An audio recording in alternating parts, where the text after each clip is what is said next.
Siapa yang tak kenal brand Xiaomi?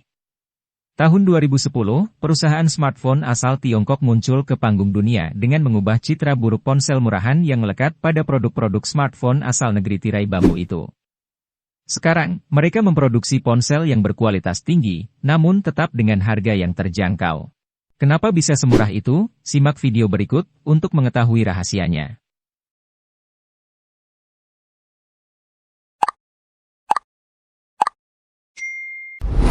Persaingan di industri ponsel pintar saat ini sangatlah ketat. Banyak perusahaan berlomba-lomba untuk merilis perangkat dengan kualitas tinggi, namun tetap dengan harga yang terjangkau. Tentu tidak terelakkan jika merek-merek ponsel asal Tiongkok, termasuk Xiaomi, memiliki andil dalam persaingan harga ponsel pintar yang lebih terjangkau bagi para pengguna. Sejak merilis HP Android pertamanya pada tahun 2011, Xiaomi telah berhasil mengubah pandangan negatif yang melekat pada produk smartphone asal Tiongkok. Sekarang perangkat mereka memiliki kualitas yang cukup baik, namun tetap dengan harga yang relatif terjangkau. Namun pertanyaannya adalah, bagaimana Xiaomi dapat menawarkan harga yang lebih terjangkau dibandingkan dengan produk lainnya? Mari kita kembali ke belakang sejenak, tepatnya pada tahun 2010, ketika Xiaomi pertama kali didirikan. Berawal dari sosok Lei Jun, yang tidak hanya dikenal sebagai ahli teknologi di seluruh Cina, tetapi juga merupakan lulusan terbaik sarjana ilmu komputer dari Universitas Wuhan. Dia memulai karirnya sebagai insinyur di Kingsoft, sebuah perusahaan perangkat lunak Cina pada tahun 1992. Dengan bakat dan semangat yang tinggi, ia berhasil naik ke posisi CEO dengan sangat cepat. Setelah memimpin perusahaan selama 16 tahun, pada tahun 2007, pria kelahiran 16 Desember 1979 ini memutuskan untuk mengundurkan diri dari posisinya tersebut dan kemudian menjabat sebagai ketua di UCWeb, yang kini telah diakuisisi oleh raksasa marketplace Alibaba. Barulah pada tahun 2010, Lei Jun mulai mendirikan perusahaannya sendiri yaitu Xiaomi. Keputusan ini tentu saja adalah keputusan yang sangat berani, mengingat reputasi Lei Jun yang telah mapan di industri teknologi bersama Kingsoft dan UCWeb. Bersama dengan belasan karyawannya, Xiaomi mulai beroperasi dengan cara yang sangat sederhana, bahkan acara peresmian perusahaan hanya diadakan melalui makan bubur bersama. Namun siapa yang menyangka, hanya dalam kurun waktu 3 tahun, Xiaomi telah menjadi perusahaan terbesar keempat di Cina dan mendominasi industri perangkat lunak di negeri tirai bambu. Namun, meskipun Xiaomi dikenal sebagai produsen smartphone, perusahaan ini sebenarnya lebih suka menyebut dirinya sebagai perusahaan mobile internet daripada perusahaan smartphone. Kok bisa ya? Mari kita lanjutkan pembahasannya. Bila kita cermati bersama, bisnis model Xiaomi terbagi menjadi 3 bagian.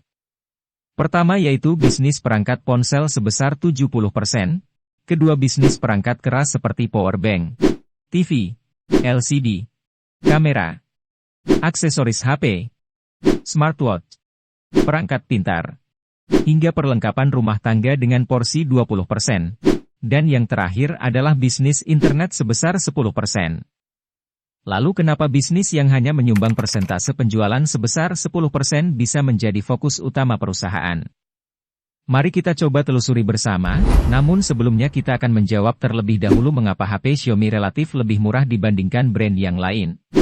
Banyak yang beranggapan bahwa Xiaomi fokus pada kuantitas penjualan, dengan mengambil untung sedikit, namun dalam jumlah yang besar. Akan tetapi, jika ditelusuri lebih lanjut, cara Xiaomi membangun bisnisnya sangat mirip dengan Facebook atau Google. Sebagai contoh, Google memberikan layanan gratis kepada penggunanya seperti Google Mail, Google Maps, Google Drive, dan platform YouTube.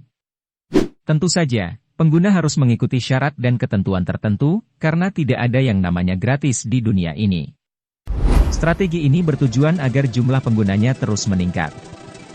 Pengguna layanan kemudian terbiasa bekerja pada ekosistem Google dan diharuskan untuk melihat berbagai macam iklan atau melakukan upgrade terhadap fasilitas-fasilitas premium tertentu. Dan inilah cara Google mencetak keuntungan yang sangat besar selama bertahun-tahun. Sama halnya dengan Google, Xiaomi seperti memberikan secara cuma-cuma perangkat HP-nya kepada pengguna, dan kemudian menghasilkan uang melalui iklan dan aplikasi-aplikasi yang berafiliasi dengan perusahaan. Xiaomi membangun sebuah ekosistem di mana semakin banyak pengguna, semakin banyak aplikasi dan iklan yang dapat diakses. Ini adalah strategi yang berjalan dengan baik di daratan Cina, di mana aplikasi-aplikasi bawaan Android besutan Google sejak dulu tidak dapat digunakan di sana. Semakin murah harga HP Xiaomi, semakin banyak pengguna yang terjebak dalam sistem MIUI, dan semakin banyak pengguna, semakin banyak pula iklan dan aplikasi yang bisa diakses. Dan itulah yang dimaksud Xiaomi sebagai perusahaan mobile internet. Namun, apakah cara ini berhasil? Menurutku, cara yang dipilih Xiaomi ini memang cukup bagus. Agar mereka bisa bersaing dengan brand-brand besar yang sudah memiliki nama. Data market share global memperlihatkan bahwa dalam waktu yang singkat, Xiaomi mampu bersaing dengan merek-merek ternama dunia seperti Apple dan Samsung. Angka market share global Xiaomi mencapai 11,7% pada April tahun 2023, membuntuti Samsung dan Apple di urutan pertama dan kedua. Namun, hal ini seharusnya belum bisa membuat Xiaomi puas dengan prestasinya yang sudah diraih. Mereka harus terus berinovasi agar bisa menghadapi tantangan yang ada. Terutama di luar pasar Cina, di mana aplikasi-aplikasi buatan Google masih lebih diminati. Jika kamu adalah seorang pengguna Xiaomi yang suka memodifikasi Android, tentu kamu sudah menghindari iklan dan aplikasi-aplikasi bawaan mereka. Namun, hal ini sebenarnya tidak disukai oleh perusahaan.